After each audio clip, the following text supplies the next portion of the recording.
Hello दोस्तों, जनन स्वास्थ्य के प्रैक्टिस क्वेश्चंस के वीडियो में आपका स्वागत है।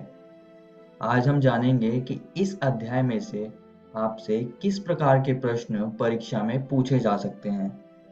तो चलिए पहले प्रश्न से शुरू करते हैं, जो कि है बंध्य दंपतियों को संतान पाने हेतु सहायता देने वाली कुछ विधियां बताएं।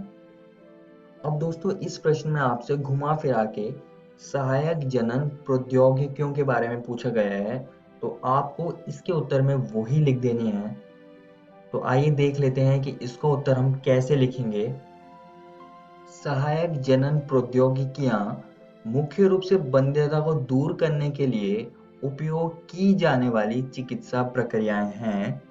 इसमें कुछ प्रक्रियाएं शामिल हैं, जैसे आईवीएफ यानी कि in vitro fertilization, zygote intrafallopian transfer यानी कि ZIFT, फैलोपी नलिका में स्थानांतरण यानी GIFT, कृत्रिम वीर्य सेचन, अंतःकोशिकीय शुक्राणु निक्षेपण यानी कि ICSI। सहायक जनन प्रौद्योगिकियां में शामिल हैं महिला के शरीर से अंडाणु निकालना, प्रयोगशाला की स्थिति में स्वस्थ युग्मकों का निषेचन और गर्भाशय में युग्मनज रखना। अब दोस्तों हमने जिन प्रक्रियाओं के बारे में बात करी थी उसको हम यहाँ पर थोड़ा सा बता देंगे। जैसे कि सबसे पहली जो प्रक्रिया है वो है IVF यानी कि इन विट्रो फर्टिलाइजेशन। यह सबसे अधिक इस्तेमाल की जाने वाली प्रक्रियाओं में से एक है। अंडे को प्रयोगशाला में एक डिश में पार्टनर के शुक्राणु के साथ जोड़ा जाता है। एक बार निषेचन होने के बाद परिणाम स्वरूप भ्रूण गर्भाशय में रखे जाने से 3 से 5 दिन पहले विकसित होता है। अंतःकोशिकीय शुक्राणु निक्षेपण, एक स्वस्थ शुक्राणु को सूक्ष्म सुई के साथ अंडाणु के अंदर रखा जाता है। एक बार निषेचन होने के बाद परिणाम स्वरूप भ्रूण को गर्भाशय में रखा जाता है।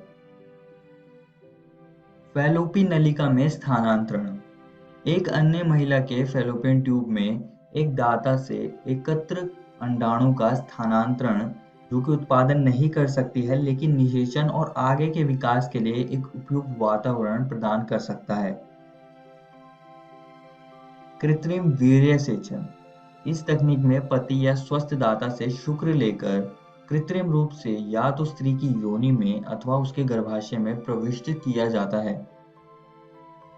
आइए दोस्तों अब दूसरे प्रश्न की ओर चलते हैं, जो कि है किसी व्यक्ति को यौन संचारित रोगों के संपर्क में आने से बचने के लिए कौन से उपाय अपनाने चाहिए। अब दोस्तों इस प्रश्न में आपसे सीधे यौन संचारित रोगों के रोकथाम को पूछा गया है, तो आपको वही इसके उत्तर में लिख देने हैं। और दोस्तों आपको ऐसे प्रश्नों के उत्तर बिंदुओं में देने हैं। तो आइए देख लेते हैं कि इसका उत्तर हम कैसे लिखेंगे। किसी अनजान व्यक्ति या बहुत से व्यक्तियों के साथ यौन संबंध ना रखें। मैथुन के समय सदैव कॉन्डम का इस्तेमाल करने की कोशिश करें। यदि कोई आशंका है तो तुरंत ही प्रारंभिक जांच के लिए किसी योग्य डॉक्टर से मिले और रोग का पता चले तो पूरा इलाज कराएं। सुरक्षित यौन व्यवहार को अपनाने के लिए शिक्षा और परामर्श। आइए दोस्तों अब अगले प्रश्न की ओर चलते हैं, जो कि है क्या विद्यालयों में यौन शिक्षा आवश्यक है? यदि हाँ तो क्यों? अब दोस्तों देख लेते हैं कि ऐसे प्रश्नों का उत्तर हम कैसे देंगे। हाँ, स्कूलों में यौन शिक्षा आवश्यक है, क्योंकि स्कूल में यौन शिक्षा के परिचय से युवाओं को सही जानकारी मिलेगी, ताकि युवाओं का मृतकों पर से विश्वास तथा सेक्स से जुड़े पहलुओं के बारे में गलत धारणाएं पैदा करने से रोका जा सके। प्रजनन अंगों, एक सुरक्षित स्वच्छ यौन व्यवहार, STD आदि के बारे में उचित जानकारी से किशोर आयु वर्ग के लोगों को स्वस्थ प्रजनन जीवन जीने में मदद मिलेगी। हालांकि कुछ रूढ़िवादी समूह विवादों के प्राथमिक कारणों में से एक रहे हैं। आइए दोस्तों अब चौथे प्रश्न की ओर चलते हैं, जो कि है जनसंख्या विस्फोट के कौन से कारण हैं। तो ये प्रश्न सीधे तरीके से आपसे जनसंख्या विस्फोट के कारणों को पूछ रहा है, तो आपको वही इसके उत्तर में लिख देने हैं। तो आइए जान लेते हैं कि इसका उत्तर हम कैसे लिखेंगे। जनसंख्या विस्फोट के कारण हैं बेहतर जीवन दशाओं के साथ व्यापक स्वास्थ्य सुविधाएं जनसंख्या वृद्धि में विस्फोटक प्रभाव डालती हैं।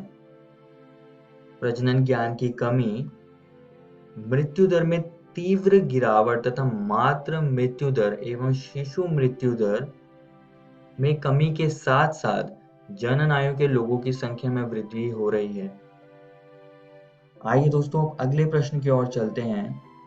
उल्बवेदन एक घातक लिंग निर्धारण प्रक्रिया है जो हमारे देश में निषेधित है।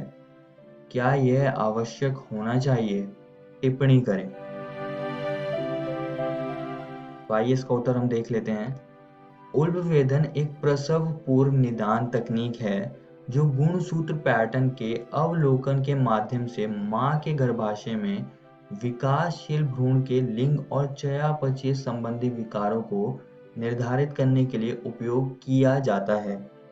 इस विधि को विकसित किया गया था ताकि भ्रूण में मौजूद किसी भी प्रकार के आनुवांशिक विकार का पता लगाया जा सके।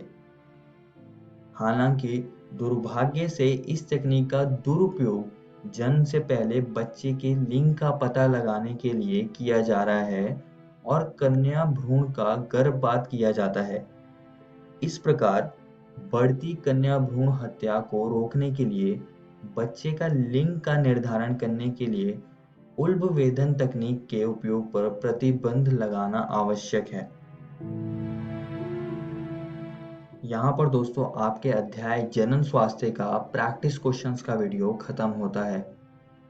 अगली वीडियो में हम एक नया अध्याय शुरू करेंगे जिसका नाम है वंशागति तथा विविधता के सिद्धांत। धन्यवाद।